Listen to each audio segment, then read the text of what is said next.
At 71, she lost her home, but her German Shepherd wouldn't stop staring at one basement wall. The moving truck disappeared around the corner, taking nearly everything Evelyn Parker owned. At 71, she stood on the sidewalk with a single suitcase, an aging German Shepherd, and nowhere left to go. Then she remembered something her grandmother had whispered decades earlier. If life ever leaves you with nowhere to go, open the basement. Hours later, deep in the woods beyond an abandoned family property, her dog froze in front of a stone wall and refused to move. Have you ever discovered something years later that changed how you saw your entire family? The moving truck was bigger than Evelyn Parker expected. It sat at the curb like some oversized animal waiting to swallow the last pieces of a life. Two young men in matching blue work shirts carried boxes down the narrow front steps of the little white rental house. They worked quickly, efficiently, one box after another. Kitchen. Bedroom. Hall closet. 20 years reduced to cardboard labels and packing tape. Evelyn stood in the front yard with her hands tucked into the pockets of her faded brown coat. The October air carried the sharp scent of fallen leaves and distant wood smoke. Somewhere farther down Willow Street, someone was burning brush. The smell reminded her of autumns long ago. Better autumns. Beside her sat Ranger. The German Shepherd was 11 years old now. His muzzle had turned gray. His movements were slower than they used to be, but he remained close enough that the side of his body occasionally brushed against her leg, as if checking that she was still there, as if he knew something was wrong. The neighborhood looked exactly as it always had. The same cracked sidewalks, the same row of modest houses, the same maple tree across the street that exploded into red every October. Children still rode bicycles near the corner. A mail truck still stopped 3 houses down. Life continued. Only hers seemed to be ending. One of the movers carried out an old wooden sewing cabinet. Evelyn's chest tightened. She had owned that cabinet for 38 years. Her husband had built it for her. Every scratch on the wood carried a memory. Every drawer still smelled faintly of fabric and cedar. The young man lifted it without knowing any of that. Without knowing Thomas Parker had spent 3 weekends building it in their garage. Without knowing how many dresses had been altered on top of it, how many school uniforms, how many wedding gowns, how many evenings Evelyn and Thomas had spent sitting together while she worked, and he read the newspaper nearby. To him, it was furniture. To her, it was proof that someone had once loved her enough to build something with his own hands. She watched it disappear into the truck. Ranger leaned slightly against her leg. She reached down and rested a hand on his neck. His fur was thick despite his age. Warm, steady, real. The only thing in her life that still felt certain. "Mom?" The voice came from behind her. "Dana." Evelyn turned. Her daughter stood near the driveway holding a paper coffee cup. 47 years old, well-dressed, hair carefully styled, phone constantly in hand. Busy. Always busy. Kyle stood beside her. 50. Tall, quiet. Already glancing at his watch. Neither of them looked comfortable being there. Neither looked cruel either. That somehow made it worse. Cruelty could be hated. Indifference simply left empty space. Dana walked forward. "We talked to another retirement community yesterday." Evelyn looked away, toward the house. The curtains were already gone. The windows looked strangely naked. "I told you," Evelyn said softly, "I can't afford one. This one has payment options." Payment options still require money. Dana sighed. Not dramatically, just tired. The way people sighed when discussing a problem that refused to solve itself. Mom, we're trying to help. Evelyn nodded. She didn't argue. She was too tired. Too tired to explain the difference between advice and help. Kyle finally spoke.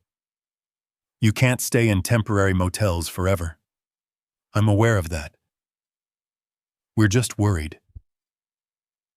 Evelyn almost smiled at the word. Worried. Funny how worry could sound so much like distance. The moving truck behind them groaned as another load was secured. Metal doors slammed.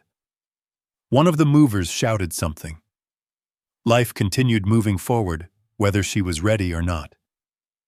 You both have houses, Evelyn said quietly. Neither answered immediately. The silence stretched. Dana looked down at her coffee. Kyle rubbed the back of his neck. Finally, Dana spoke. You know our situation. Evelyn did know. She knew every detail. Dana's guest room had become a home office during this pandemic. Kyle's finished basement was currently being remodeled. There was always a reason, always an explanation, always something practical, something reasonable, something that somehow resulted in the same answer. No, not here, not now, not you. Evelyn nodded slowly. I know. That was all she said. Because she did know. And because hearing the reasons again wouldn't hurt any less. A gust of wind scattered leaves across the yard. Ranger lifted his head, watched them tumble past, then settled again. The movers finished loading the final box. One of them approached with a clipboard. Mrs. Parker? She signed where he pointed. The young man thanked her, then returned to the truck. A minute later, the engine started. The diesel rumble filled the street. Evelyn stared at the house. The small white house she'd rented for 19 years. The house where she'd lived after Thomas died. The house where birthdays had been celebrated, where Christmas lights had been hung, where grandchildren had visited when they were little, where she had spent countless quiet evenings listening to rain against the windows. She had never owned it. Not legally. But ownership and belonging weren't always the same thing. The truck pulled away from the curb, slowly, deliberately, taking everything with it. Evelyn watched until it reached the corner, then disappeared. For a moment the street became strangely silent. No truck, no movers, no activity, just the wind, a dog barking somewhere far away, and the hollow feeling inside her chest. Dana touched her arm. What are you going to do now? It was a reasonable question. Maybe that was what hurt most. Neither child was asking out of cruelty. They genuinely didn't know. Because they had never imagined reaching 71 and having nowhere to go. Evelyn looked past them, beyond the houses, beyond Willow Street, toward something she hadn't thought about in years. A memory stirred, faint at first, then sharper. An old kitchen, summer sunlight, the smell of fresh biscuits. Her grandmother sitting at a worn wooden table. Weathered hands wrapped around a coffee mug, eyes serious in a way that had frightened young Evelyn at the time. If life ever leaves you with nowhere to go. The voice felt startlingly clear, as though it had been waiting all these years. Open the basement. Evelyn blinked. The memory settled over her like dust shaken loose from an old shelf. Open the basement. The words sounded strange now, almost absurd. She hadn't thought about that place in decades. The old family property outside Ash Creek, the burned farmhouse, the stone basement built into the hillside. Nobody went there anymore. Most people had forgotten it existed. Yet suddenly she could picture every detail. The heavy door, the moss-covered stones, the narrow path through the trees. Open the basement. Her grandmother had made her repeat the promise, again and again, as if it mattered, as if one day she would need to remember. Ranger stood. His ears lifted. He looked at Evelyn expectantly, waiting, always waiting. Dana was still talking. Something about phone numbers, housing offices, applications, lists. Evelyn barely heard her. For the first time all day, a direction had appeared. Not a solution, not a miracle, just a direction, somewhere to go, somewhere that wasn't here. She looked down at Ranger. The old dog met her eyes. His tail gave a slow sweep across the grass. "Come on, boy," she said quietly.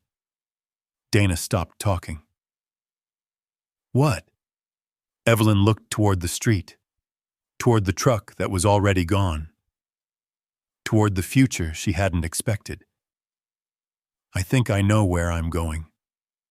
The autumn wind moved through the maple trees overhead. Leaves drifted across the empty yard. And somewhere deep in Evelyn Parker's memory, her grandmother's voice whispered once more, "Open the basement." Before the day was over, she intended to find out why. The words stayed with Evelyn during the drive. They repeated themselves quietly in the back of her mind as Willow Street disappeared behind her and Ash Creek gradually gave way to open countryside. The old pickup truck rattled over cracked pavement. Ranger occupied the passenger seat, not sleeping, not resting. Watching. His brown eyes moved between the road ahead and Evelyn's face as if he sensed that this was not an ordinary trip. Maybe it wasn't. Evelyn hadn't visited the property in nearly 30 years, not since shortly after her mother passed away. Back then, there had been discussions about selling the land. Nothing ever came of it. Too many legal complications. Too little value. Eventually, everyone simply stopped talking about it. The property faded into the background of family history. Like an old photograph tucked into a drawer. Still there. Just forgotten. The afternoon sky hung low over western Pennsylvania. Gray clouds drifted slowly above fields that had already surrendered to autumn. Harvest season had ended weeks ago. Corn stalks stood dry and brittle in distant rows. Several abandoned silos rose from the landscape like rusting monuments to another era. Evelyn drove with both hands gripping the steering wheel. The truck smelled faintly of old leather, dog hair, and the peppermint candies she always kept in the glove compartment. Normally, she found the scent comforting. Today, everything felt uncertain. Her entire life fit inside a moving truck headed toward a storage facility she could barely afford. Her children had returned to their own lives. Her house was gone. The future felt blank. Yet the strange memory of her grandmother had given her something she hadn't possessed that morning. A destination. An hour later, she turned onto a narrow county road. The pavement quickly deteriorated. Potholes appeared. Branches arched overhead. The woods thickened. Ranger sat up straighter, his ears lifted. "You remember this place, boy?" Evelyn asked softly. The dog tilted his head. She smiled despite herself. Probably not. The last time he'd been there, he was barely a year old, a clumsy puppy chasing squirrels. Now his muzzle was gray, like hers.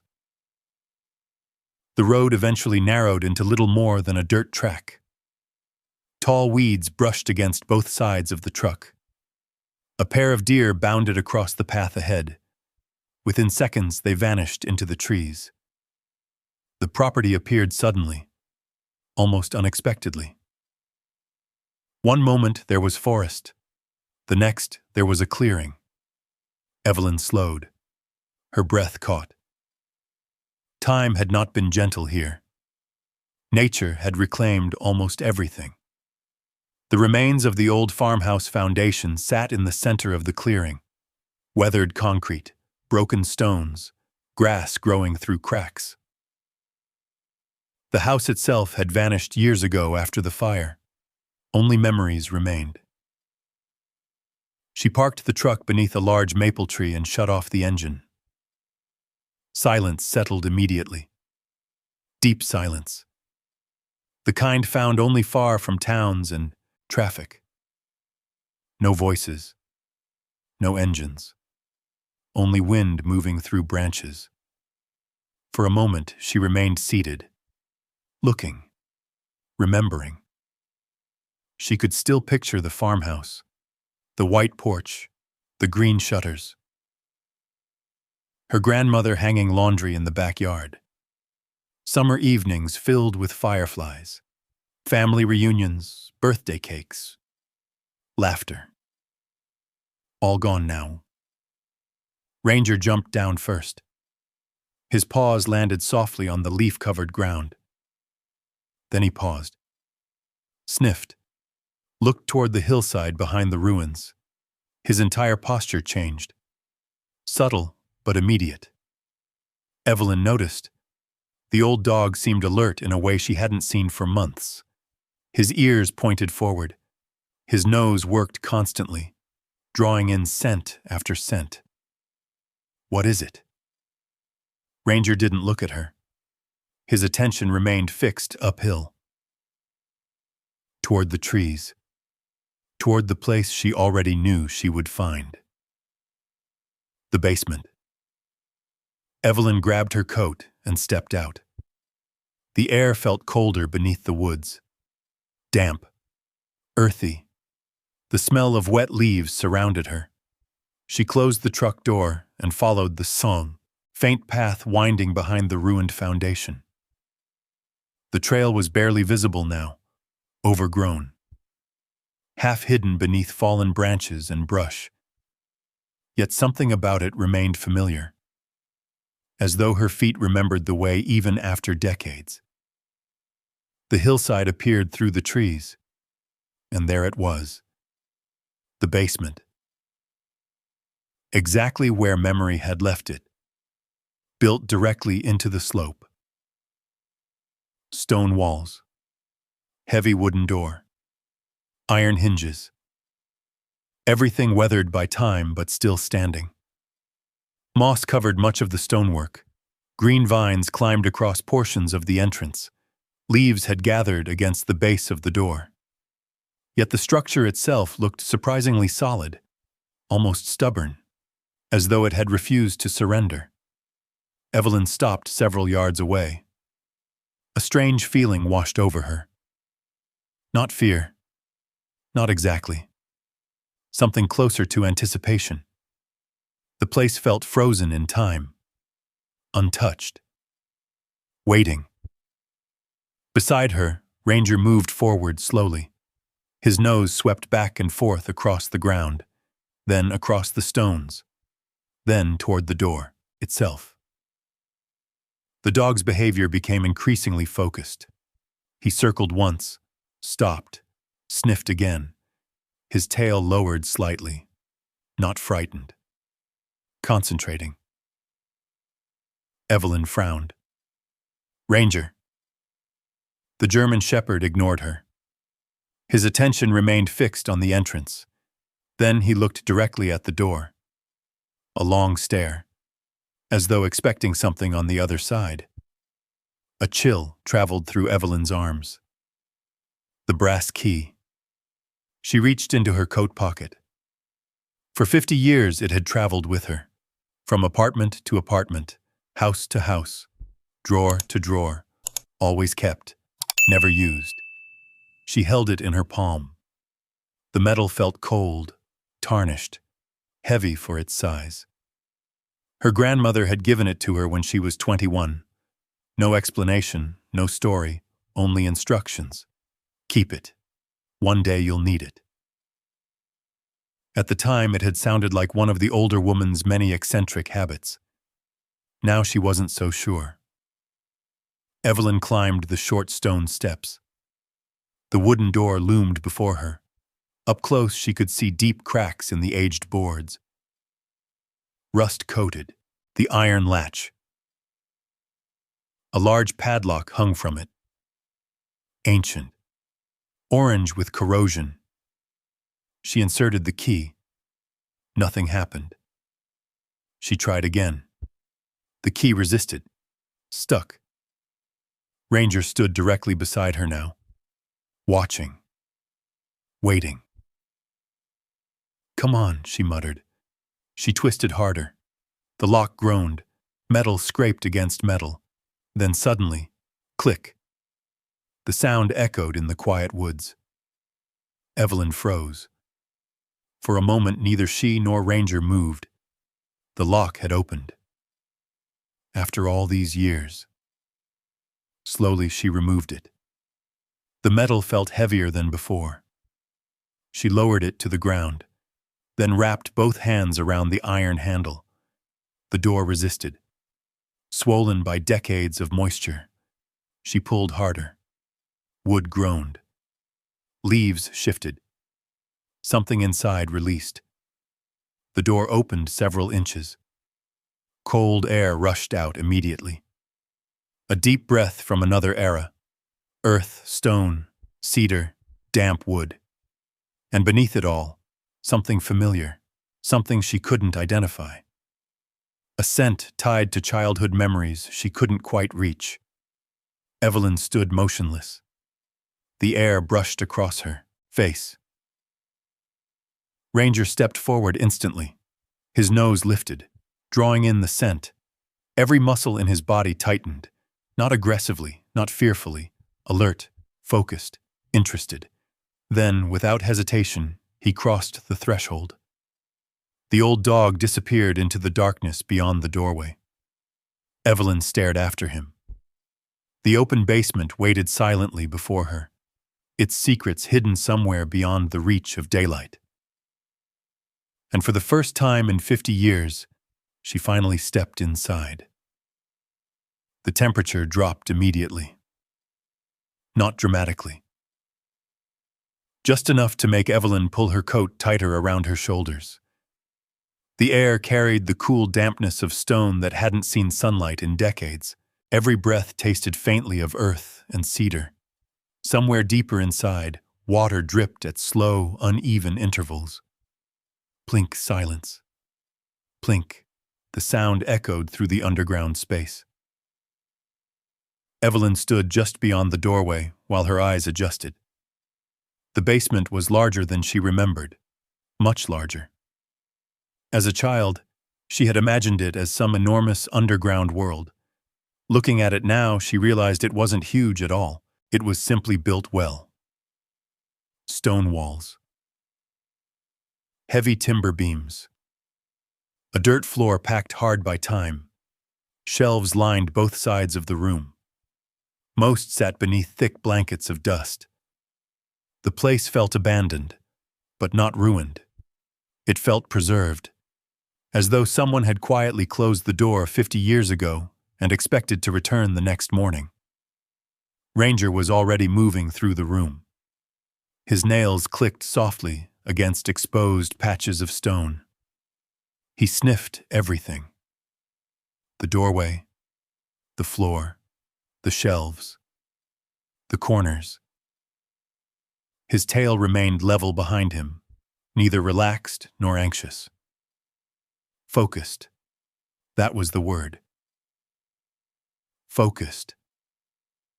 Evelyn reached into her purse and found the small flashlight she always carried. The beam cut through the darkness. Dust drifted through the light like tiny floating insects. She moved slowly. A shelf along the left wall held rows of old mason jars. Most contained nothing recognizable anymore. Some were empty. Others held cloudy shapes suspended in murky liquid. The labels had long since faded.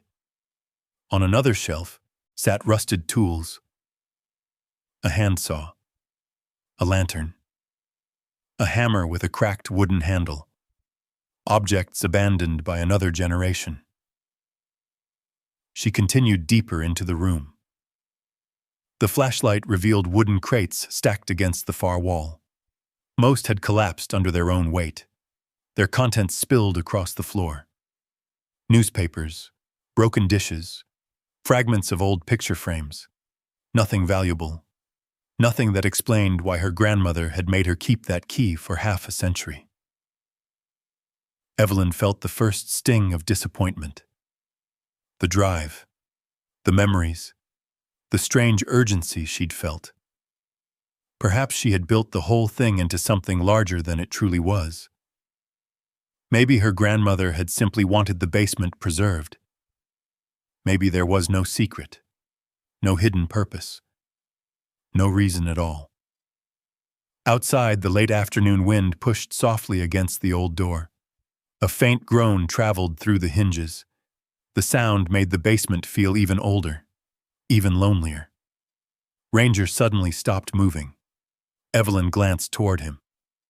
The dog stood near the far end of the room. His head tilted slightly. His ears were forward, his attention fixed on something beyond the flashlight's beam. "What is it, boy?" Ranger didn't move. Evelyn walked closer. The wall before him appeared ordinary enough. Stone, mortar. Age, nothing unusual. No markings, no doors, no openings. She swept the flashlight across it. Still nothing. Ranger lowered his nose and sniffed along the stones. Then he let out a soft whine. Not loud, not distressed. Questioning, almost thoughtful. Evelyn smiled. "You found a mouse?" The dog ignored her completely. That wasn't unusual. When Ranger became interested in something, the rest of the world often ceased to exist. Evelyn patted his shoulder, then returned to her search. For nearly 2 hours, she examined the basement. She opened crates, sorted through old boxes, looked behind shelves, checked every corner she could reach. The deeper she searched, the more ordinary everything seemed. A forgotten storage space, nothing more, nothing less. Eventually, her knees began to ache. Her back complained every time she bent over. At 71, searching through decades of accumulated debris was not a graceful activity. Finally, she lowered herself onto an overturned wooden crate. Dust puffed into the air. She removed her glasses, rubbed her eyes, and listened. The silence felt heavier now. Not peaceful. Empty. The kind of silence that settles over abandoned places after everyone who mattered has left. Her gaze drifted around the basement. "Grandma, what exactly did you want me to find?" The question lingered unanswered. Then she heard it. Scratch. The sound came from the far wall. Evelyn looked up. Ranger. Again. The dog stood in the exact same location, the exact same corner, the exact same wall. He scratched once, stopped, then sat down, perfectly still, watching. Evelyn frowned. The behavior was odd enough to get her attention. She stood slowly and walked over. The wall looked exactly the same as before. Nothing obvious, nothing unusual. Yet Ranger remained completely focused. His eyes never left the stones. "You really don't want to let this go, do you?" His tail thumped once against the dirt floor. Evelyn ran the flashlight across the wall again. Stone after stone. Cracks. Mortar. Dust. Nothing. She sighed. There's nothing there. Ranger immediately stood, moved closer, pressed his nose against the lower section of the wall, sniffed, then whined again. A little louder this time. The sound echoed softly through the basement. Evelyn stared. The old dog had always been intelligent. Thomas used to joke that Ranger understood more English than some people. Years earlier, he had alerted them to a gas leak before either of them smelled it. Another time, he had located a missing grandchild hiding beneath a neighbor's deck during a family barbecue. He wasn't a trained working dog, but he paid attention. Always. Evelyn looked back at the wall, then at Ranger, then at the wall again. Maybe there was something. Maybe not. Still, the dog wasn't giving up. And neither, apparently, was she. The afternoon light outside had begun fading. Gray shadows stretched through the doorway. Soon it would be dark. She should probably leave, find a motel. Figure out where she would sleep. Figure out what came next. Instead, she found herself studying the stones one more time. The lower corner, behind a section of old shelving, partially hidden by years of dust. Something felt slightly off, not obvious, just enough to make her pause. Ranger moved beside her, sat down again, directly facing the same spot. Waiting, as though he knew something she didn't. The basement had yielded nothing all day. No answers, no treasures, no explanation. And yet Ranger refused to leave that wall alone. The dog remained motionless, watching, listening, waiting. Outside, evening settled over the hillside. Inside, the old basement seemed to hold its breath, and for reasons she couldn't explain, Evelyn suddenly found herself wondering if the most important thing in the room wasn't what she had already searched. Maybe it was the one place she hadn't looked closely enough.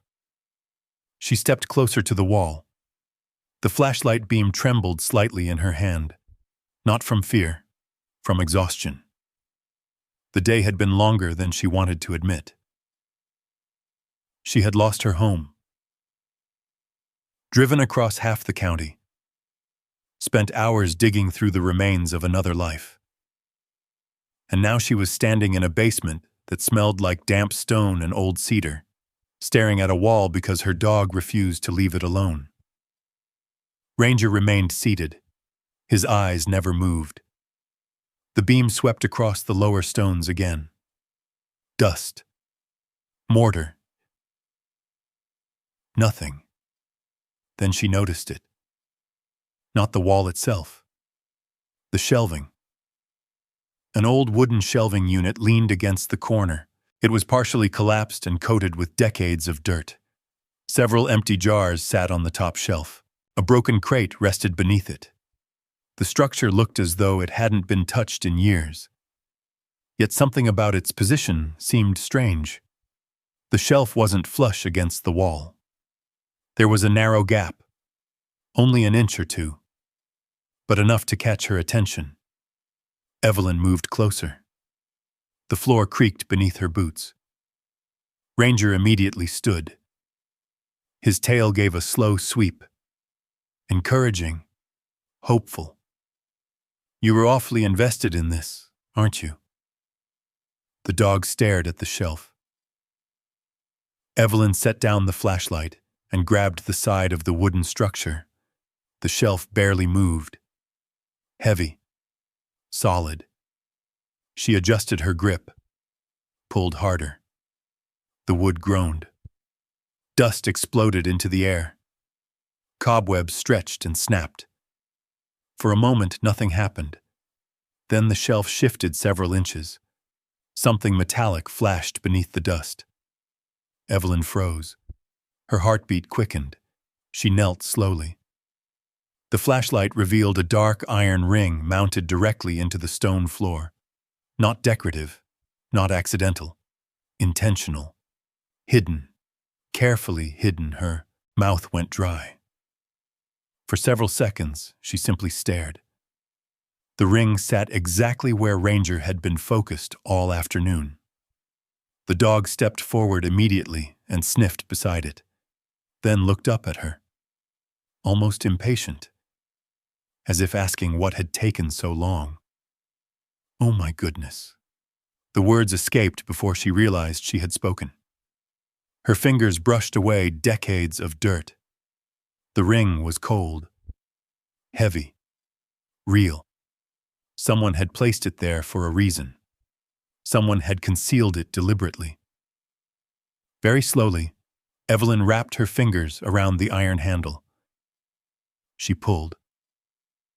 At first, nothing happened. Then something shifted beneath the stone. A grinding sound echoed through the basement. Stone scraped against stone. Dust cascaded from unseen cracks. The hidden section lifted only an inch before stopping. Heavy. Far heavier than she expected. Evelyn repositioned herself, pulled again. Every muscle in her shoulders protested. The concealed slab rose higher, 3 inches, 6 inches, enough to reveal darkness beneath. Ranger immediately pushed his nose toward the opening, sniffing intensely. The cavity beneath the floor was narrow but deep. Not a room. A compartment. A hiding place. A secret. Evelyn set the slab aside carefully and aimed the flashlight downward. For a moment, she simply stared. There were objects inside. Several objects, preserved, protected, waiting. The compartment was lined with cedar boards. Even after all these years, the wood retained a faint scent. Inside rested a metal lockbox. Beside it sat a bundle of sealed envelopes tied together with faded cloth ribbon. Underneath them lay a thick leather ledger, and at the very bottom rested an old reel-to-reel tape spool wrapped carefully in protective fabric. Nothing looked random. Nothing looked forgotten. Everything appeared arranged with purpose. Evelyn's pulse hammered in her ears. This wasn't storage. This wasn't clutter. Someone had hidden these items. Someone had wanted them found, but only by the right person. Ranger lowered himself beside the compartment. His work apparently complete. For the first time all day, he seemed satisfied. The old dog rested his head on his paws and watched quietly. Evelyn looked at him, then back at the compartment, then back at him again. "If it wasn't for you..." She didn't finish the sentence. She didn't need to. The truth was obvious. Without Ranger, she would have left hours ago. The shelf would have remained untouched. The compartment would have stayed hidden. The secret would have remained buried. Carefully, she removed the first item, the metal lockbox. Surprisingly heavy. Its surface was coated in dust, but otherwise remarkably well preserved. No money, no jewelry visible, no obvious valuables. She set it beside her. Next came the ledger. Its leather cover had darkened with age. The pages inside looked fragile, but intact. Then the envelopes. 6 of them. Each sealed, each carefully labeled in handwriting she recognized instantly. Her grandmother's. The sight of those familiar letters sent an unexpected ache through her chest. She hadn't seen that handwriting in decades. Not since cleaning out her mother's belongings after the funeral. Yet she knew it immediately. Every loop, every curve, every stroke. Her grandmother had written these herself.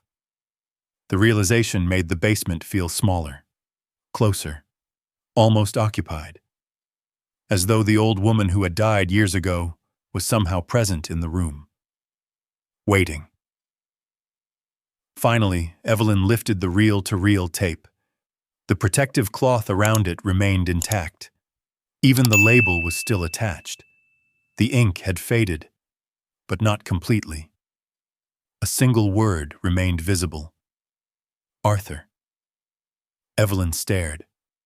Arthur Parker. Her father. The name sent a chill through her. She hadn't expected that. Not here, not now, not after all these years. For a long moment, she simply sat there. The flashlight cast long shadows across the stone walls. Outside, darkness settled fully over the hillside. Wind moved softly through the trees to above. The basement felt isolated from the rest of the world. A place suspended between past and present. Between memory and truth. Arthur. Her father. The man nobody talked about. The man whose name always seemed to make conversations uncomfortable. The man connected to a scandal that had haunted the family for decades. Why would his name be hidden here? Why would her grandmother preserve these items so carefully? What had she been protecting? And from whom? Evelyn reached for the top envelope. The paper crackled softly beneath her fingers. The seal had yellowed with age. Her grandmother's handwriting stretched across the front. For Evelyn. When the time is right. The basement suddenly felt very quiet. Ranger lifted his head, watching her, waiting. The answers she had spent half a century unknowingly carrying a key toward were finally within reach. With careful fingers, Evelyn broke the seal. As the envelope opened, she realized something important. Whatever waited inside had nothing to do with property, nothing to do with money, nothing to do with inheritance. This secret was about her family, and somehow she knew her life was about to change. For several moments, Evelyn simply sat there. The envelope rested in her hands. The flashlight cast a pale circle of light across the paper. Beyond it, the basement disappeared into shadow. Ranger remained beside the hidden compartment, quiet, watchful. Outside, night had settled fully over the hillside. The world beyond the stone walls no longer existed. There was only the basement, the envelope. And whatever truth had been waiting here for decades. Slowly, Evelyn unfolded the first letter. The paper crackled with age. Her grandmother's handwriting covered both sides. Neat, careful, deliberate. The first line immediately made her heart skip. If you are reading this, Evelyn, then something has finally brought you back here. She swallowed. The words felt personal, almost immediate, as if her grandmother had written them yesterday instead of years ago. She continued reading. The letter did not begin with money or property or inheritance. It began with a name, Arthur Parker, her father's name. Evelyn leaned back slightly. A familiar heaviness settled in her chest. Even after all these years, the name carried weight. In Ash Creek, everyone knew the story, or at least they thought they did. Arthur Parker had supposedly stolen money from Ash Creek Textile Company nearly 40 years earlier. The scandal had dominated local headlines. The town's largest employer. Missing funds, police investigations, public accusations. Arthur's photograph in the newspaper.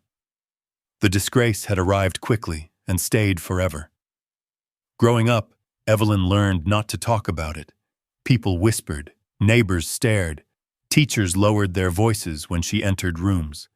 The Parker family became something people pitied from a distance. The shame never completely disappeared, even decades later. The name still lingered, like a stain. The letter continued. There are things you were never told, things I hoped would someday come to light, things your father deserved people to know. Evelyn frowned. Her eyes moved faster now, the words pulling her forward. The letter described events she only vaguely remembered. Town meetings, arguments, rumors, business deals, names she recognized from childhood, prominent people, powerful people. Several pages later, she reached the first document tucked inside. A photocopy. Old, yellowed, official. It appeared to be a financial statement from Ash Creek Textile Company. Columns of numbers stretched across the page. At first glance, it meant nothing. Then she noticed handwritten notes in the margins. Her grandmother's writing. Look at account transfers. Compare dates. Evelyn reached for the ledger. Carefully, she opened it.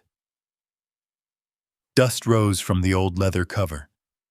Inside were pages filled with dates, transactions, names, notes, cross-references, the work of someone who had spent years examining details, someone determined to understand the truth.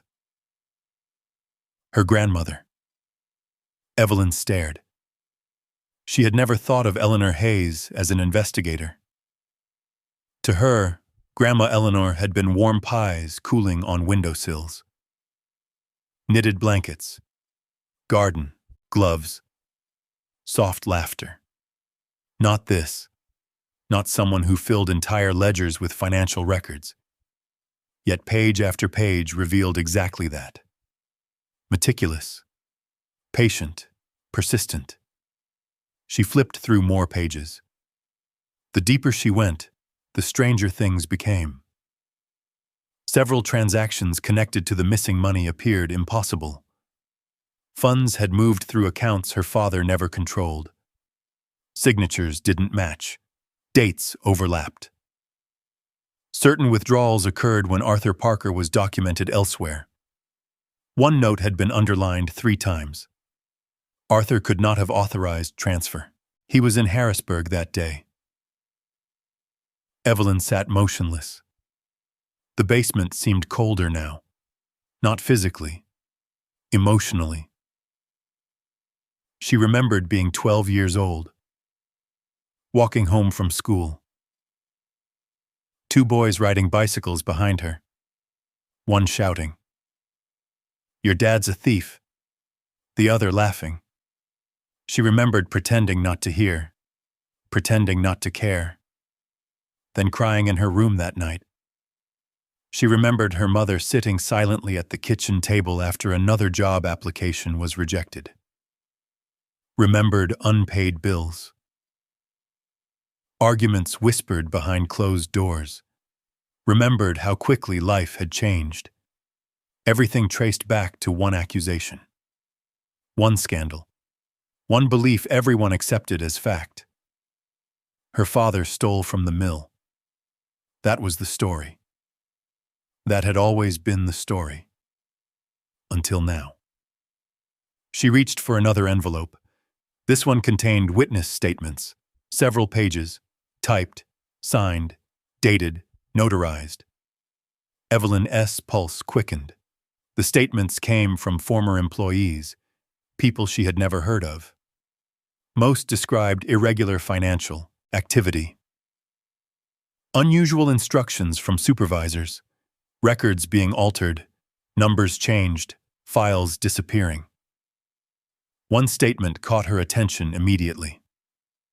The witness claimed Arthur Parker had repeatedly raised concerns about suspicious land purchases connected to company executives. Not theft, not missing money. Land. Evelyn read the paragraph twice, then a third time. A memory surfaced. Faint, almost forgotten. She saw her father sitting at the kitchen table late one night. Papers spread before him, coffee growing cold beside his elbow. Her mother standing nearby.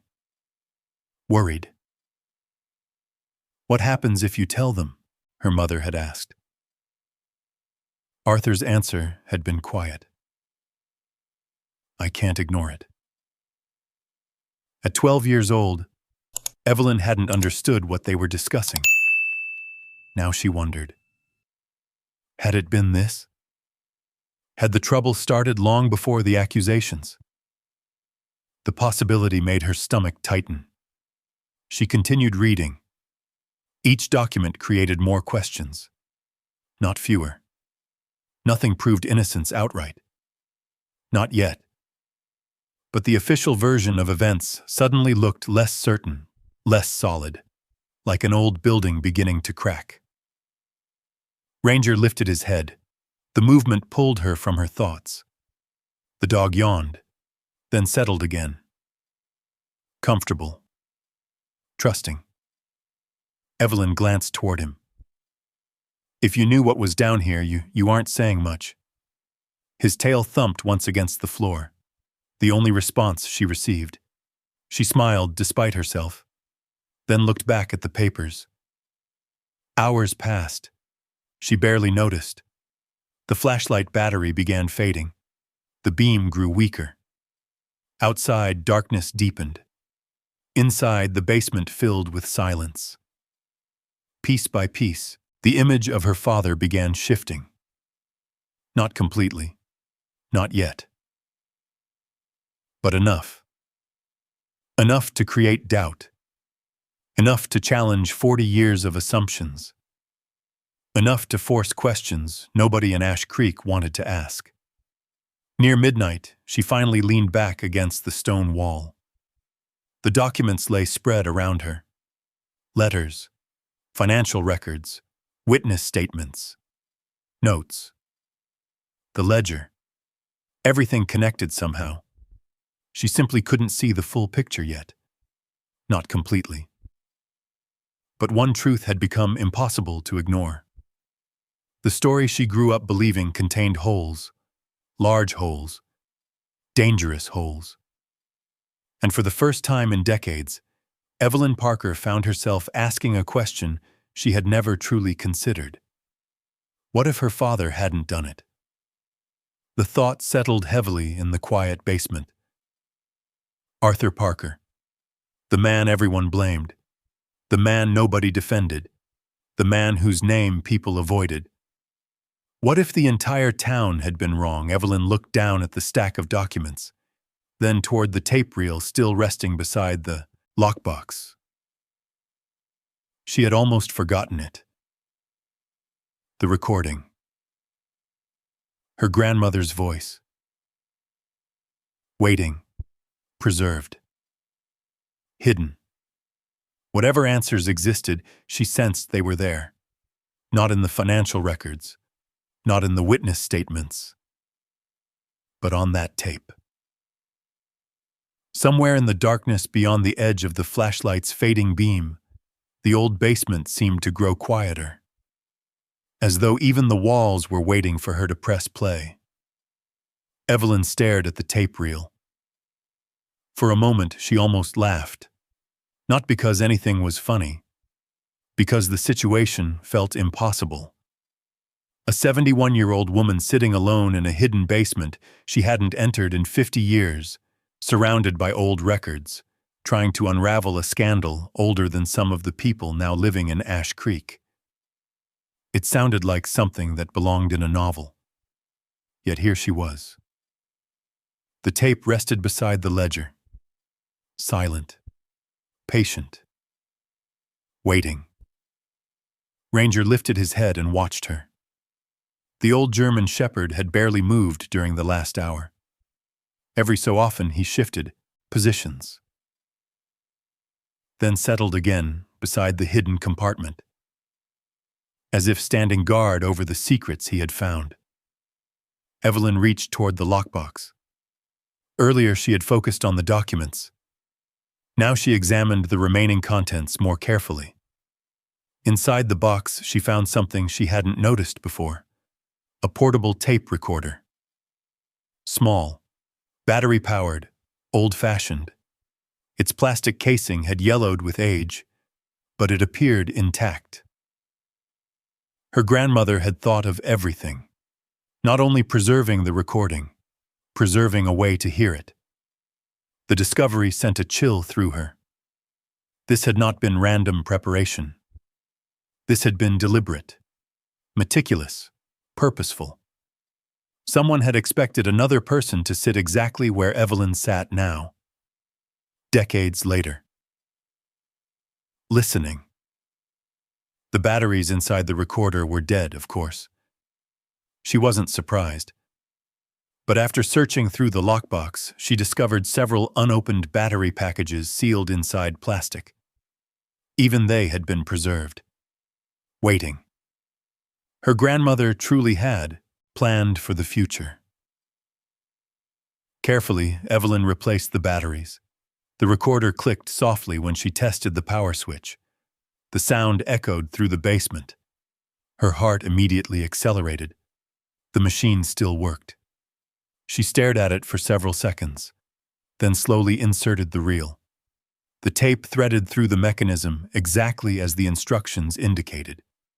Simple, mechanical, old, reliable, the kind of machine built to last. Ranger stood, crossed the floor, then settled beside her, close enough that she could feel the warmth of his body against her arm. Outside, wind moved through the trees. Branches scraped softly against one another. The basement remained otherwise silent. Evelyn pressed play. For several seconds, nothing happened, only static. A low hiss, then a click, more static. And finally, a voice. Thin, aged, fragile, yet instantly recognizable. Evelyn's breath caught. "Hello, sweetheart." Her grandmother, Eleanor Hayes, gone for more than 20 years, yet suddenly alive again inside the basement. Evelyn covered her mouth. Tears appeared immediately, not from sadness, from shock. The voice was exactly as she remembered. Warm, steady, gentle. For a few moments, Eleanor simply spoke to her granddaughter. Not about scandals, not about secrets, about ordinary things. The weather, the garden. How quickly time passed. Almost as though she were easing into a conversation that had been interrupted decades earlier. Then her tone changed, became more serious. "If you're listening to this, Evelyn, then I suspect something has gone very wrong." The words settled heavily in the room. "I hoped you would never need to hear any of this. I hoped life would be kinder than that." Evelyn leaned forward, listening carefully. Every word mattered. The tape crackled softly. "Your father was not the man people said he was." The sentence landed like a stone. Direct, unequivocal. No hesitation, no uncertainty. Not might have been innocent. Not possibly innocent. Was not. Evelyn felt her pulse pounding. The recorder continued. "Arthur Parker never stole money from Ash Creek Textile." Silence filled the basement. Even Ranger seemed perfectly still. The voice resumed. He discovered something. Evelyn closed her eyes. Listening. He found records connected to land purchases being made through company money. Property was being acquired through shell companies. Farmers were pressured into selling. Public land was transferred privately. The money moved through accounts designed to hide where it originated. The details sounded complicated, but the meaning became clear. Corruption. Large-scale corruption. Years before anyone in town used that word openly. Arthur had found evidence. And then something happened. The recording explained. One name led to another, one transaction uncovered another. Eventually, Arthur discovered several respected businessmen and local officials were involved. Men whose names carried weight throughout the county. Men who controlled jobs. Banks. Contracts, political connections. The kind of people nobody challenged, especially not publicly. He told them he intended to report everything. The tape crackled. Eleanor's voice softened. That was the moment his life changed. Evelyn stared into the darkness. Her father's face appeared in her memory. Not the disgraced man from newspaper photographs. The man she knew. The father who repaired bicycles, who taught her to fish, who never missed a school concert, who believed rules mattered, who always returned borrowed tools cleaner than he received them. The man who insisted honesty was important. Could that man have really stolen from the mill? The question suddenly felt absurd. The recording continued. They needed someone to blame. Evelyn felt a chill move through her chest. The missing money story appeared shortly afterward. Names, dates, transactions, one after another. Her grandmother had documented everything. Not assumptions, not rumors. Evidence. Carefully gathered evidence. The recorder played the sound of paper moving. Then Eleanor continued. There were witnesses. Evelyn sat straighter. Witnesses. The word mattered. Not theories. People. Real people. The recording described former employees, accountants, secretaries, supervisors, people who saw records altered, people who overheard conversations, people who knew what happened, but none had spoken publicly. Not then. Fear had silenced them. Fear of losing jobs, fear of losing homes, fear of challenging powerful men. The old woman's voice trembled slightly. I cannot entirely blame them. The confession sounded painful. I was afraid, too. Evelyn's eyes filled again. Her grandmother continued. I spent years collecting what I could, statements, records, documents, anything that might someday reveal the truth. The tape hissed. Then another long pause. When Eleanor spoke again, her voice sounded older. I wanted to fight publicly. Evelyn swallowed. She already knew what came next. Somehow she knew. But I was afraid I would fail.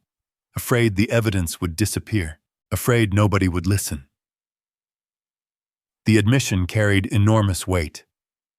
Her grandmother had not lacked courage. She had lacked power. There was a difference. So she hid everything.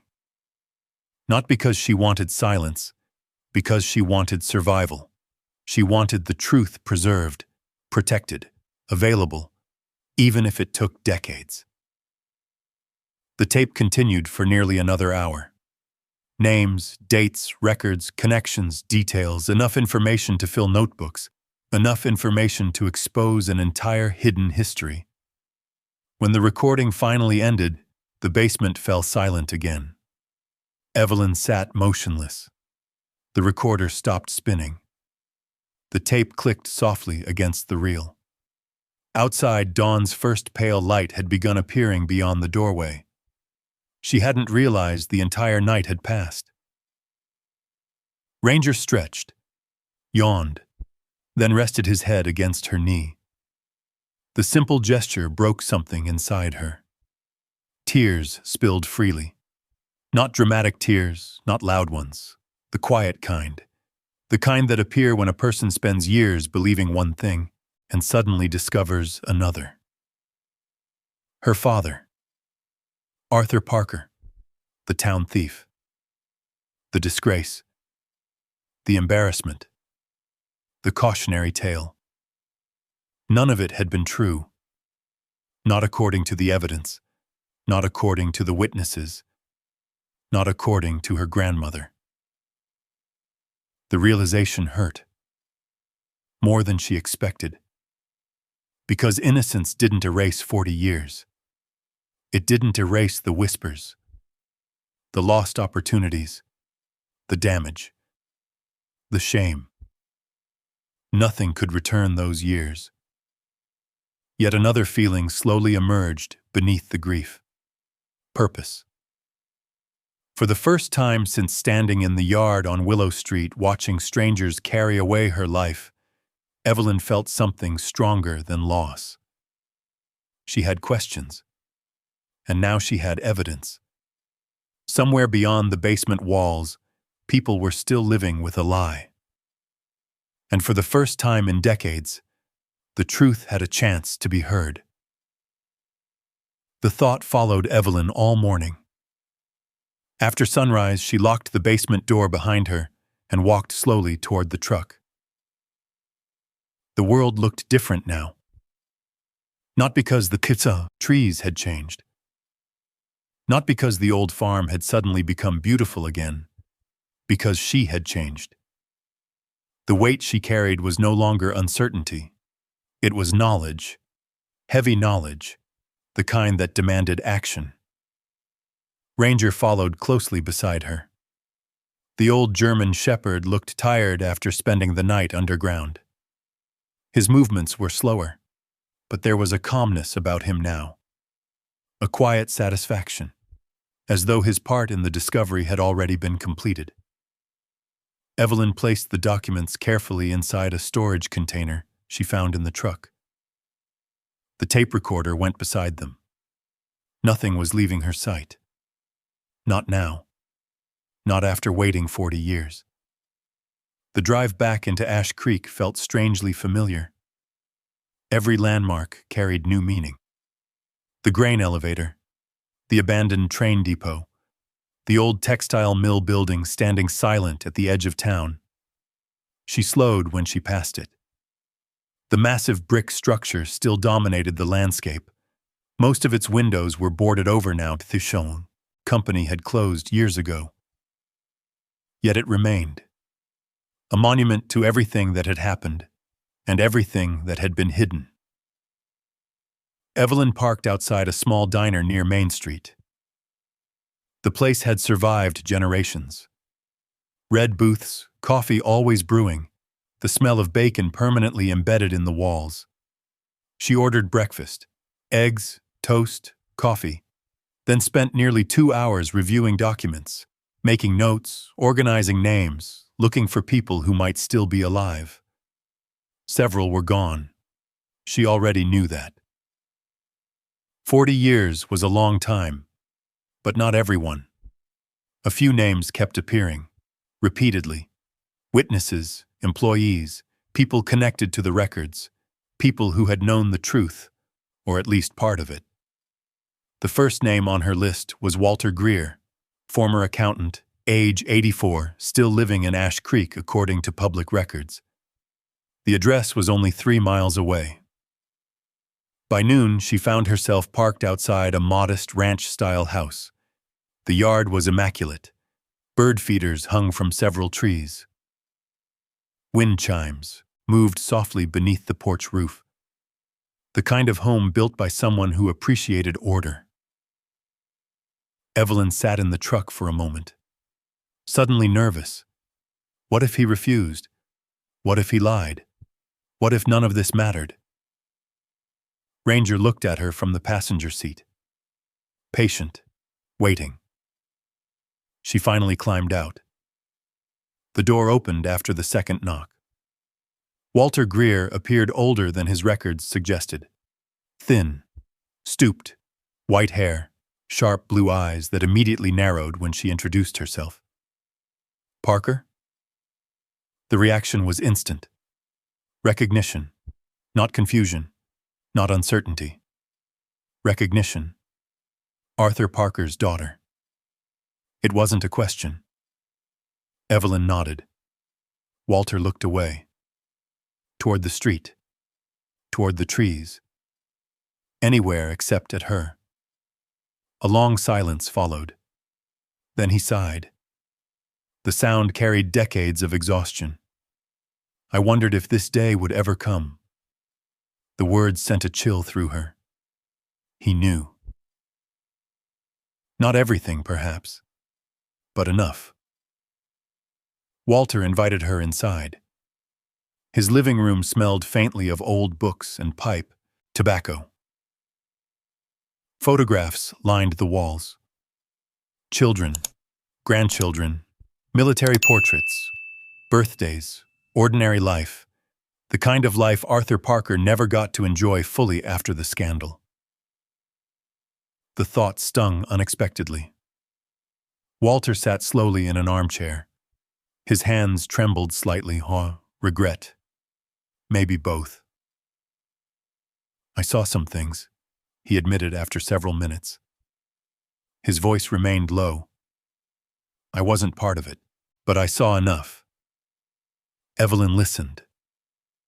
Walter described altered records, missing paperwork, instructions that never made sense, pressure from executives, pressure from local officials, pressure from people nobody questioned.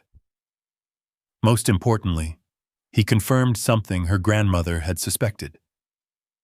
Arthur Parker had repeatedly objected to transactions involving land acquisitions. Not privately, publicly, loudly. The complaints made powerful people nervous. He wasn't popular after that, Walter said quietly. He kept asking questions. Evelyn leaned forward. Did he steal anything? Walter laughed once. A bitter sound. No. The answer came instantly. No hesitation. No uncertainty. No, he didn't. The room fell silent. 40 years. 40 years, and those 3 words had never been spoken openly to her. Walter rubbed his face. I should have said something back then. The confession barely rose above a whisper. I knew enough to doubt the story. But I had a family, mortgage, kids in school. His eyes filled slightly. I convinced myself staying quiet was protecting them. Evelyn thought about her grandmother, about fear, about silence, about all the people who had chosen safety, one by one, year after year, until a lie became history. When she finally left, Walter handed her several old documents he had kept hidden in a filing cabinet. Copies. Nothing dramatic, yet valuable. Another piece of the puzzle. Another voice. The second witness lived nearly 40 minutes away. Margaret Ellis. Former secretary. Retired. 82. Unlike Walter, she nearly slammed the door. Leave it alone. The words came before Evelyn could finish explaining. Margaret's hands visibly shook. Fear still lived there. After 40 years. Fear. That realization alone told Evelyn she was moving in the right direction. The woman refused to speak at first. Then something changed. Perhaps it was Evelyn's age. Perhaps it was seeing Arthur Parker's daughter standing on the porch. Perhaps it was simply exhaustion. Eventually, Margaret invited her inside, and once she began talking, the words poured out. Threats, warnings, destroyed careers, people intimidated into silence. Records altered, meetings held behind closed doors, things everyone suspected but nobody dared prove. Several times Margaret cried, not dramatically, quietly, the tears of someone carrying a burden too long. Before Evelyn left, Margaret gripped her hand tightly. Your father tried to stop them. The statement broke something inside her. Not because it was new, because hearing another person say it made it real. Arthur Parker had not been the villain. He had been the obstacle, the problem, the man standing in the way. And obstacles get removed. By evening, Evelyn's notebook contained pages of names, dates, statements, connections. The story was growing. So was the danger, because not everyone welcomed her questions. Word traveled quickly in towns like Ash Creek, too quickly. When she stopped for gas outside town, she noticed people staring, not openly, just enough. A look. Whisper. A conversation that ended when she approached. Someone knew she was asking questions. Someone was paying attention. The realization followed her all the way back to the old property. By sunset, she sat once more outside the basement entrance. The notebook rested beside her. Ranger lay nearby. The woods glowed orange beneath the fading light. Birdsong slowly disappeared into evening silence. For a moment, everything felt peaceful. Then headlights appeared at the far edge of the property. Evelyn straightened. A pickup truck. Unknown. The vehicle slowed, paused, remained there, watching. Too far away to identify the driver, too deliberate to be accidental. Ranger stood immediately, his ears forward, body tense. The truck remained motionless for nearly 30 seconds, then turned around and left. Evelyn watched until the taillights vanished beyond the trees. A cold feeling settled in her stomach. Not fear, exactly. Awareness. The truth had remained buried for decades. Some people had built entire lives around that burial. And now, for the first time in 40 years, someone was digging it back up. The basement had protected the evidence. The witnesses had protected the memories. But bringing everything into the light would be harder. Because somewhere in Ash Creek, there were still people who preferred the lie. And they were beginning to notice Evelyn Parker. For the next week, she barely slept. Every morning began the same way. Coffee heated on a small camping stove outside the basement. Ranger sitting nearby. Fog drifting through the trees. Stacks of documents spread across a folding table she had borrowed from a neighbor years ago and somehow never returned. The old German shepherd had settled into a routine. He followed her everywhere, watched every visitor, slept beside the basement door every night. Sometimes Evelyn caught herself talking to him as though he were another person. Perhaps because he was the only companion she truly trusted at the moment. The notebook continued growing, more names, more dates, more witness statements. Every answer uncovered 2 more questions. Yet a larger problem had become obvious. She couldn't do this alone. The evidence mattered. But evidence hidden inside a basement changed nothing. People had to see it, understand it, verify it. She needed someone with reach, someone who knew how to bring a story into the open. That realization led her to Nathan Brooks. Nathan worked for the county newspaper. Most people knew his name. He had spent years investigating local issues most reporters ignored. School funding, corruption allegations, property disputes, historical records. The kind of stories that required patience. The kind of stories that rarely made anyone rich. Evelyn called him on a rainy Tuesday morning. She expected skepticism. Instead, she got curiosity. 2 days later, he arrived at the property. Mid-40s, tall, thin, dark jacket, notebook already in hand. Ranger met him halfway down the path. The dog didn't bark, didn't growl, just stared, studied him. Nathan stopped. "That's quite a welcoming committee."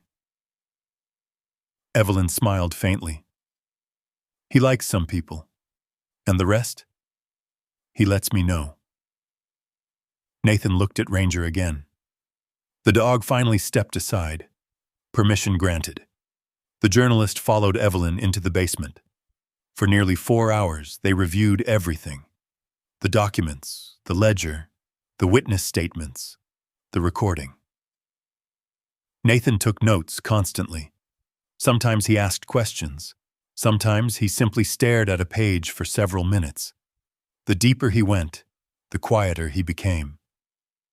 By the end of the afternoon, he sat beside the hidden compartment with both elbows resting on his knees, staring at the floor. "This is real." The words came softly, almost to himself. Evelyn nodded. "That's what I keep telling myself." Nathan exhaled slowly. "If even half of this checks out..." He stopped. The sentence didn't need finishing. The implications were obvious. Before leaving, Nathan asked one final question. "Why didn't your grandmother release this?" Evelyn thought about Eleanor's voice on the tape. The fear, the regret, the caution. Because she was afraid nobody would listen. Nathan looked around the basement, then at Ranger, then back at Evelyn. "I think people might listen now." The article appeared 12 days later. Front page. Above the fold. 3 full pages inside the paper. Nathan's headline spread quickly across the county. New evidence questions decades-old Ash Creek scandal. The article avoided sensational language. It simply presented facts. Documents, witness statements, financial records, the recording. Everything carefully verified, everything supported. The response was immediate. Phone calls flooded the newspaper. Former residents contacted Nathan. Retired workers came forward. People who had remained silent for decades suddenly wanted to talk. Not everyone, but enough. Each conversation added another piece. A retired bookkeeper remembered unusual transfers. A former town clerk recalled land records disappearing. Several elderly residents described rumors that had circulated privately for years. The story expanded beyond Evelyn's expectations. Beyond Ash Creek. Beyond the county. Within days, regional media picked it up. Then state outlets. Then online publications. The lie that had survived 40 years was finally encountering daylight. The reaction inside town was impossible to ignore. People who had spent decades avoiding Evelyn suddenly wanted conversations. Some approached her at grocery stores. Others called. Several mailed handwritten letters. Apologies appeared in surprising places. The pharmacist who barely acknowledged her for years. The woman who sat 2 pews ahead of her in church. Former classmates, old neighbors. Many admitted the same thing. They never actually knew what happened. They simply accepted what everyone else believed. The realization saddened Evelyn more than it satisfied her. One afternoon, she stood in line at a hardware store when an elderly man touched her shoulder. She recognized him immediately. Harold Dixon. Former textile supervisor, now in his 80s. His eyes were wet. "I owe you something." Evelyn waited. The old man struggled for several seconds before speaking. "Your father saved my job once." The words surprised her. Harold nodded. "He stood up for me when nobody else would." His voice cracked, and when they accused him, I stayed quiet. Silence settled between them. Not uncomfortable, just honest. Harold looked away, ashamed. I should have said something. Evelyn thought about all the witnesses, all the silence, all the years, then simply nodded. The conversation ended there. Nothing else needed saying. The biggest surprise arrived from her own family. Dana called first. The conversation felt awkward, almost unfamiliar. "Mom." The hesitation immediately told Evelyn something was different. Dana never hesitated. Not like this. I read the article. Evelyn waited. So did Tyler, her grandson. The mention caught Evelyn off guard. Tyler rarely discussed family history. Most of the younger generation never did. Dana continued. We listened to the recording Nathan posted online. A long silence followed. Then Grandpa didn't do it. The statement landed heavily. Not because Evelyn needed convincing, because she realized it was the first time her daughter had ever said it aloud. Dana sounded shaken, confused, almost grieving, as though an entire section of Shaman family history had suddenly been rewritten. Kyle called later that evening. His reaction was similar. Different words, same emotion. Shock. For years, both children had accepted the family narrative, not cruelly, not intentionally, simply passively. The way most people accepted things repeated often enough. Now that certainty had vanished, and with it, many of their assumptions about their mother. Several days later, a television crew interviewed Evelyn outside the old property. The segment aired statewide. Millions of people would never see it, but enough would. Nathan stood nearby during filming, taking notes, following developments, protecting the story. At one point, the reporter asked Evelyn a question. How does it feel seeing public opinion change after all these years? The answer surprised even her. She looked toward the woods, toward the basement hidden beyond the trees, toward Ranger lying nearby in the grass. Then she answered honestly. It doesn't feel like winning. The reporter waited. Evelyn searched for the right words. My father lost 40 years. Her voice remained calm. He isn't here to hear any of this. The cameras stayed silent. No one interrupted. I lost 40 years too. The sentence hung in the air. Because it was true. Vindication felt different than she imagined. Less like celebration. More like mourning. Not for what happened. For what never got the chance to happen. When the interview ended, the reporter quietly thanked her. Nathan closed his notebook. The crew packed their equipment. One by one, they left. The property became quiet again.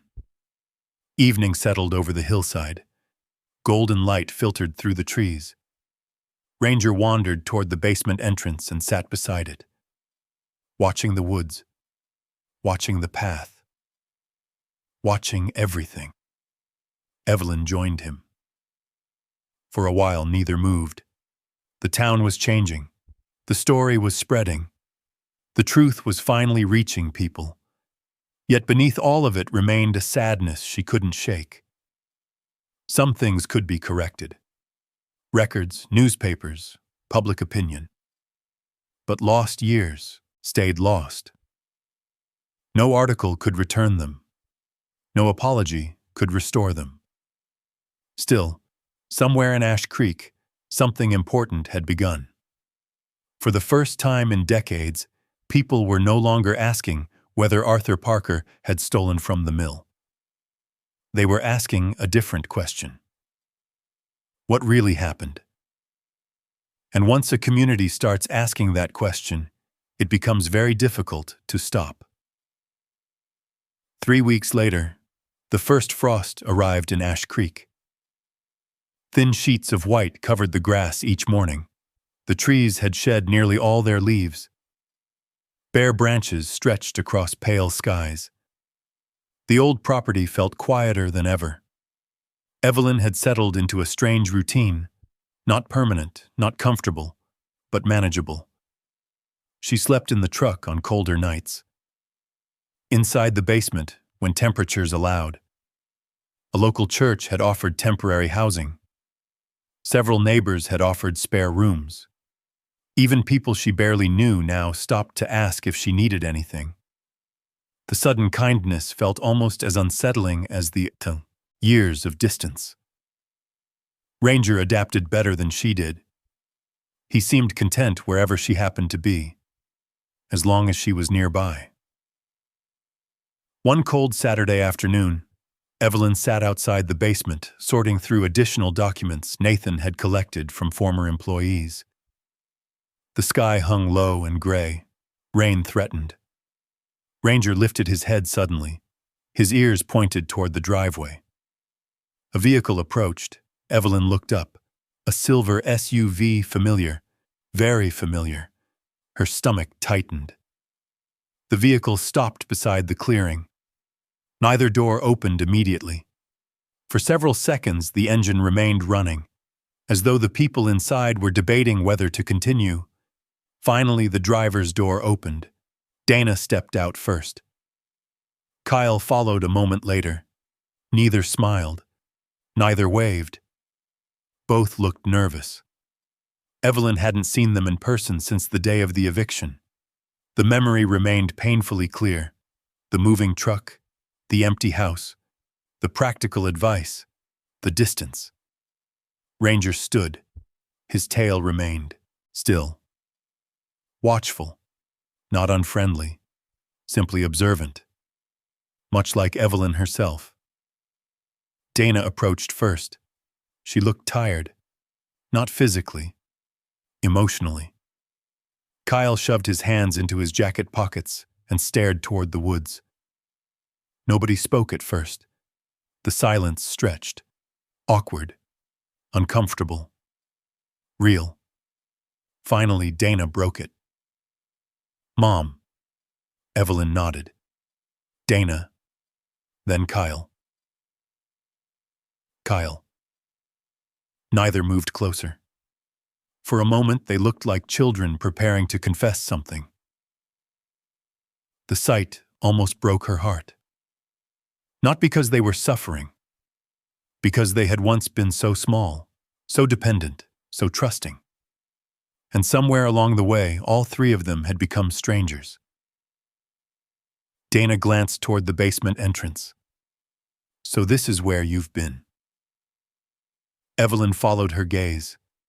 The stone doorway, the hillside, the place that had changed everything. Yes. Another silence. Then Kyle spoke. "We listened to all of it. The recording." He nodded. "Several times." Dana looked down. "We didn't know." Evelyn studied their faces. The statement was true. They genuinely hadn't known. But that wasn't the whole problem. The problem was they had never asked, never questioned, never listened closely enough. Dana's eyes filled first. Not dramatic tears. The kind people try very hard not to show. "I'm sorry." The words barely rose above a whisper. Evelyn said nothing. Dana continued. "I should have believed you when you talked about Grandpa." Kyle nodded slowly. "We both should have." The confession hung between them. Heavy. Necessary. Late. Very late. But necessary. Evelyn folded the document she had been reading and placed it carefully beside her. "You weren't children." Neither argued. "You were adults." The words remained calm, not angry. That somehow made them more painful. "You had decades to ask questions." Dana wiped at her eyes. "I know." "You had decades to listen." "I know." "And when I needed help." The sentence stopped there. Because everyone already knew how it ended. The memory sat between them. The eviction, the moving truck, the empty driveway, the practical solutions, the lack of actual help. Kyle stared at the ground. His face had turned red. "We failed you." The honesty surprised her. No excuses, no explanations, no attempts to redirect blame. Just truth. Simple truth. "We did," he continued quietly. "I don't know how else to say it." Wind moved through the trees. A few remaining leaves drifted across the clearing. Ranger settled beside Evelyn's chair. The old dog seemed to understand the mood. Still, patient, present. Dana sat on a nearby crate. For the first time since arriving, she looked directly at her mother. "After the article came out, Tyler asked me something." Evelyn waited. "He asked why nobody helped you." The question lingered. Dana swallowed hard. "I didn't know how to answer." Evelyn looked away toward the woods. Because there was no good answer. Not really. Only uncomfortable ones. Kyle rubbed his face. "We kept telling ourselves you were strong." The statement sounded ridiculous even as he said it. Evelyn noticed. So did he. "Strong people still need help," he added quietly. Nobody spoke for a while. The silence felt different now. Less defensive. More honest. Eventually, Dana reached into her purse. She pulled out a small photograph. Old, faded. She handed it to Evelyn. The picture showed Arthur Parker standing beside a fishing boat. Young. Smiling. Alive. Kyle stood beside him as a little boy, maybe 6 years old, both laughing at something beyond the frame. "I found it in a box," Dana said. Evelyn stared at the image. Her father looked exactly as she remembered. Kind eyes, crooked smile. The man hidden beneath 40 years of false history. The photograph blurred slightly as tears gathered, not because of the picture itself, because her children were finally seeing him too. Not as a scandal, not as a rumor, as a person, as family.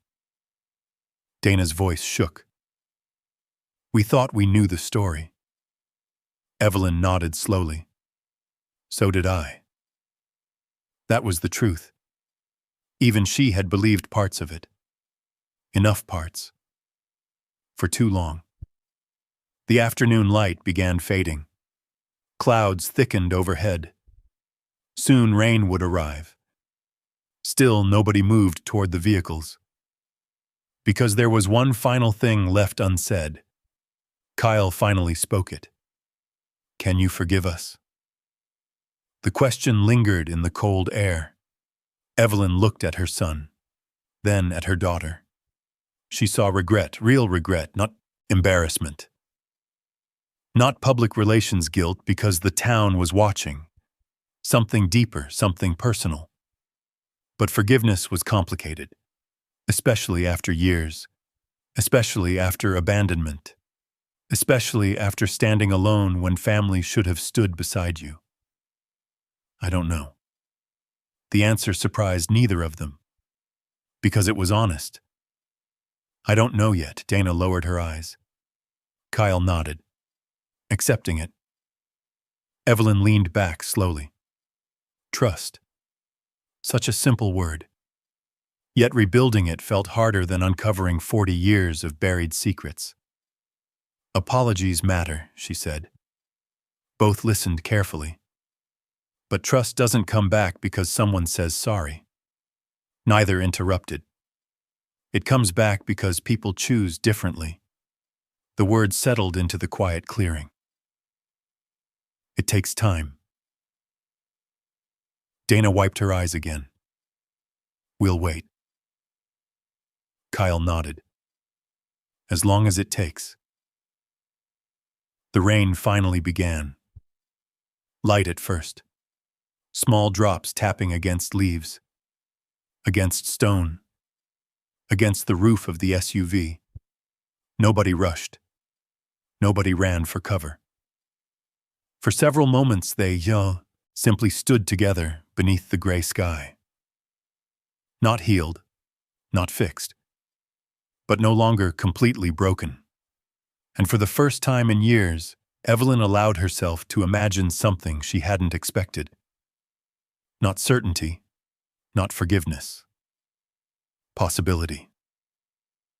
The possibility that some relationships could still be repaired. One choice at a time. One honest conversation at a time. One difficult truth at a time. As Dana and Kyle finally returned to their vehicle, Ranger remained beside Evelyn. Watching. The old German shepherd followed the SUV with his eyes until it disappeared down the road. Then he looked back at her. Evelyn reached down and scratched behind his ears. The familiar gesture brought a small smile to her face. The road ahead remained uncertain, but for the first time since standing in the yard on Willow Street, watching strangers carry away her life, she no longer felt completely alone. Winter came early that year. Snow arrived before Thanksgiving. The hills surrounding Ash Creek disappeared beneath blankets of white. The old property became almost unrecognizable. The ruined farmhouse foundation vanished beneath drifts. The trees stood bare and silent. Only the stone entrance to the basement remained visible, a stubborn reminder that some things endured longer than expected. Months passed. Not quickly, not dramatically. One day at a time. The investigation continued. Nathan Brooks published additional articles. More witnesses came forward. County officials reviewed records that had been ignored for decades. State investigators examined financial documents preserved in the basement. Every new discovery supported the same conclusion. Arthur Parker had never stolen from Ash Creek Textile Company. The evidence became impossible to dismiss. The story that had survived 40 years finally collapsed beneath the weight of facts. One snowy morning in February, Evelyn received an official letter. The envelope carried county markings. Formal. Ordinary. Yet her hands trembled while opening it. Ranger sat beside her chair near Chata, the basement stove. Watching. Always watching. She unfolded the pages, read the first paragraph, then the second, then the third. By the time she reached the end, tears blurred the words. The county had completed its review. The findings were clear. Arthur Parker had been wrongfully blamed. Historical records would be corrected. Public statements would be issued. His name would officially be cleared. Evelyn lowered the letter slowly. For several moments, she simply stared at the fire. The flames moved gently inside the small stove. Crackling, popping, warm, the room felt completely silent. Not because there was no sound, because her mind had traveled elsewhere. She pictured her father, standing at the kitchen table, laughing at family dinners, teaching her how to bait a fishing hook.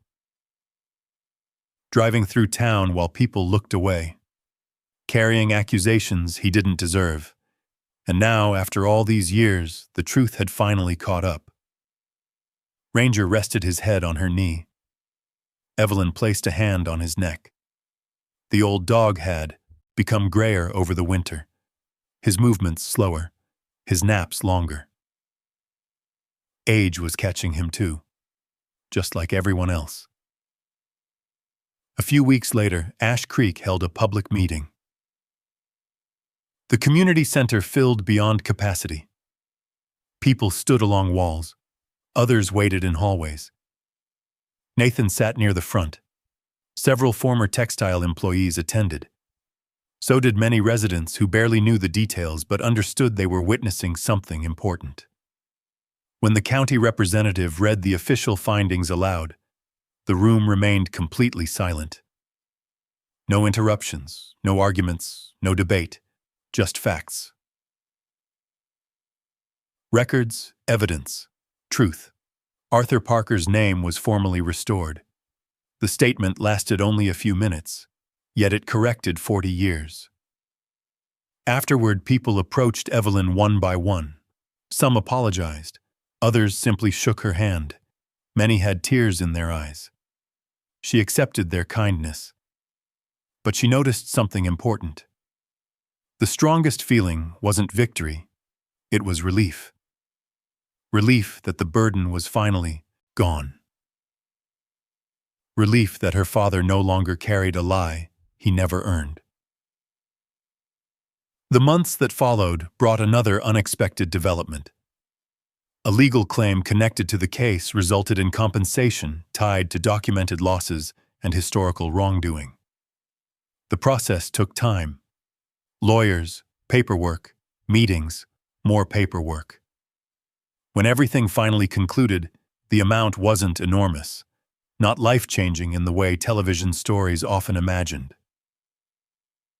But it was enough. Enough to start again. Enough to stop surviving and begin living. In early spring, Evelyn purchased a small cottage on the edge of town. 2 bedrooms, a front porch, a garden space, tall windows overlooking a meadow. Nothing luxurious, nothing flashy, but it belonged to her. The day she received the keys, she stood alone inside the empty living room. Sunlight poured across the hardwood floors. Dust floated through the beams. For a moment, she simply listened. No landlord, no deadlines, no eviction notices, no uncertainty. Home. The word felt unfamiliar. Wonderful. Ranger explored every room twice, then immediately claimed a sunny spot near the front window. Some things never changed. Spring arrived gradually. Snow melted. Grass returned. Birdsong replaced winter silence, and little by little life settled into a new rhythm. Dana began visiting regularly, not out of obligation, by choice. Sometimes she brought groceries, sometimes flowers, sometimes nothing at all, just conversation. Kyle helped build raised garden beds behind the cottage. The work was awkward at first. Both understood trust took time, but they showed up. Again and again, the effort mattered, more than apologies ever could. The grandchildren started visiting too, especially Tyler. He asked questions about Arthur Parker, about family history, about things nobody had discussed openly before. The conversations were sometimes painful, yet healing often is. One cool autumn afternoon, nearly a year after opening the basement, Evelyn returned to the old property. The trees blazed with color. Gold, orange, red. Leaves drifted lazily through the air. Ranger climbed from the truck more slowly now, his muzzle almost completely silver. But when he saw the path leading toward the basement, something familiar brightened in his eyes. Together, they walked uphill. The woods welcomed them with quiet, rustling sounds. The basement door remained exactly as they had left it. Strong, silent, waiting. Evelyn unlocked it. The hinges groaned softly. Cool air drifted outward. The same scent. Earth, stone, cedar, memory. She stepped inside. Ranger entered immediately. No hesitation, no confusion. He knew exactly where he was going. Past the shelves, past the crates, past the stone walls, straight toward the hidden compartment, the place where everything had begun. The old German shepherd lowered himself beside it, then rested comfortably on the floor. No searching, no scratching, no alert posture, just peace. Evelyn watched him and suddenly understood. For months, people had told the story a certain way. The dog found the evidence. The dog uncovered the secret. The dog solved the mystery. But standing there in the quiet basement, she realized it was something deeper. Ranger hadn't really found documents, or recordings, or hidden compartments. He had found a path back to the truth, back to her father, back to her family, back to herself. Without him, she would have walked away. Hours earlier, perhaps forever. The hidden compartment would have remained sealed, the evidence forgotten.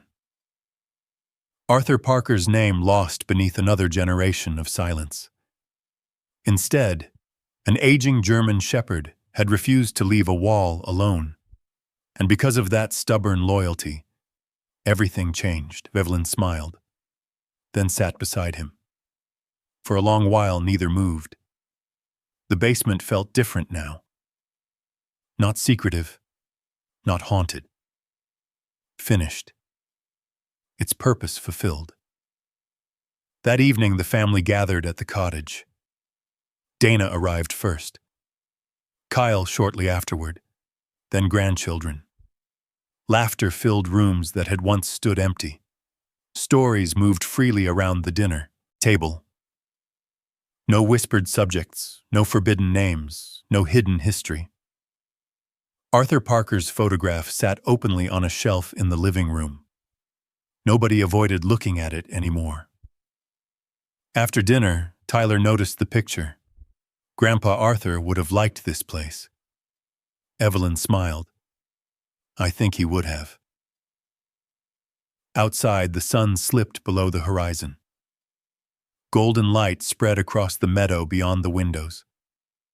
Inside, conversation continued. Warm, comfortable, real. Much later, after everyone left, Evelyn stepped onto the porch. The evening air felt cool against her skin. Ranger settled beside the rocking chair. The old dog sighed contentedly. The meadow swayed softly beneath moonlight.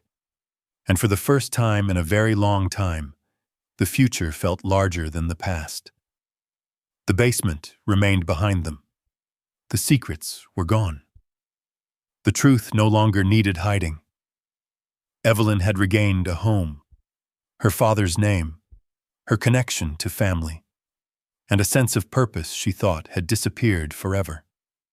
Sometimes the most valuable inheritance is not money, land, or possessions. Sometimes it is the truth protected by people who loved us enough to preserve it.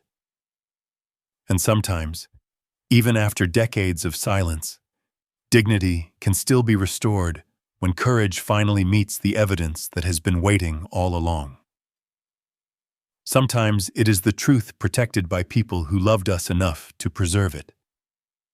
And sometimes, even after decades of silence, dignity can still be restored when courage finally meets the evidence that has been waiting all along. As the last light faded across the meadow, Evelyn looked down at Ranger resting beside the porch steps. His eyes were half closed. His muzzle was almost completely white now. A year earlier, she thought she had lost everything. Her home, her place in the world. Even the little pieces of family history that still made sense. What she didn't understand then was that the worst thing she had lost wasn't a house. It was the belief that anyone was still standing beside her, but an old dog never accepted that version of the story. He didn't care what the town believed about Arthur Parker. He didn't care what was written in old newspapers. He didn't care that everyone else had stopped asking questions. He only knew there was something behind that wall, and he refused to walk away from it. The people did. The dog didn't, and because of that, a daughter got her father back. Not in person, not in years, but in truth. Sometimes that's the only way we get someone back. Evelyn reached down and rested her hand on Ranger's shoulder, the same way she had on the day everything began, the same way she had when the moving truck disappeared down Willow Trees. Only now, the loneliness was gone, and it makes you wonder how many truths are still waiting behind once nobody notices, because the one voice trying to lead us there doesn't speak in words.